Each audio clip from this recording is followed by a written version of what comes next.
One thing that you can do to really help boost your creativity is by working on mental exercises that will help your brain develop. And you can try all kinds of different thinking methods to help your brain think in different ways so that when you're given a difficult problem, you can approach it in a number of different ways.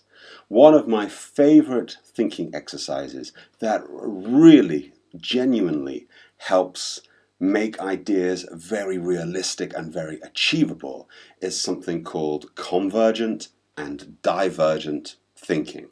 So what this is a creative process where you use your brain in two very different ways, a convergent way and a divergent way. By practicing flipping from convergent thinking to divergent thinking and back again, you can take ideas that are wild and creative but also realistic and achievable. And I'll explain exactly what I mean. So if I have to come up with a new idea for something, I often like to start off in what's called the divergent phase. And what I'll do is I'll write down all of my ideas and I'll take a little stopwatch to make sure that I only write down my ideas for about 15 minutes. And in a divergent phase, I'll use wild, crazy creative thinking. Some people call it blue sky thinking. I won't care about the limits, I won't care about the restrictions, I won't care if I can do it or not. I'll just write the wildest, maddest, craziest ideas ever.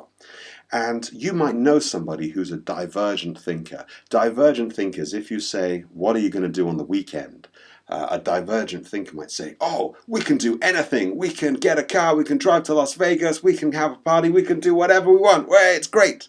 And the divergent thinker never stops to think, how do we pay for it? How do we do it? Is it realistic? Can we get time off? None of that stuff. They just think what would be cool. They don't care about the consequences. And this is a wonderful way to think without restrictions. And a lot of people are divergent thinkers. They think like this naturally and they find it very, very easy. So once you've done this for about 15 minutes, you've got all of these wild ideas. You then want to reset your timer and go through a convergent thinking phase for another 15 minutes. Convergent thinking is a very different kind of thinking to divergent. When you're thinking about in a convergent way, you're trying to narrow down your ideas to be more realistic. So you might be coming up with things like by saying, well, what's the time frame for this project? We can only do so much in a certain time. What's the budget for this project? How do we do these crazy ideas in the short amount of time or the low amount of budget or with whatever restrictions we have? And when you're converging, you're trying to think of all of the restrictions, all of the rules, all of the procedures that you have to follow. Some people are natural convergent thinkers, and if you ever meet a convergent thinker, you'll know, because if you say, hey, what are you doing this weekend? They'll say, oh, well, I've got to wake up at 7 o'clock, and then I've got to get the bus at 9:15, because that's going to give me enough time to get to the shops, and I'm going to go to this specific shop where they sell my specific favorite thing, and then I'm going to go here, and I'm going to do this at this time, and this at this time, and they know everything all planned out. They're very, very realistic. They're very doable. They're not taking any chances. They're not taking any risks. And this is also important because it's a great way of thinking to make sure that your wild ideas don't run away from you.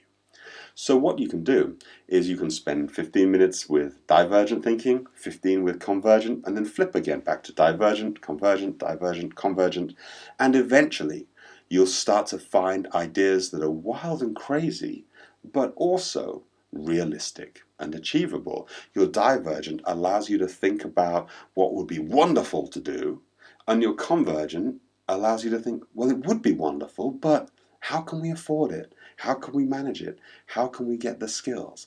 And then your divergent said, well, we could do some new crazy business model, and that would allow us to fund it. And so you can use both the skills from the divergent and the convergent back again, backwards and forwards, backwards and forwards.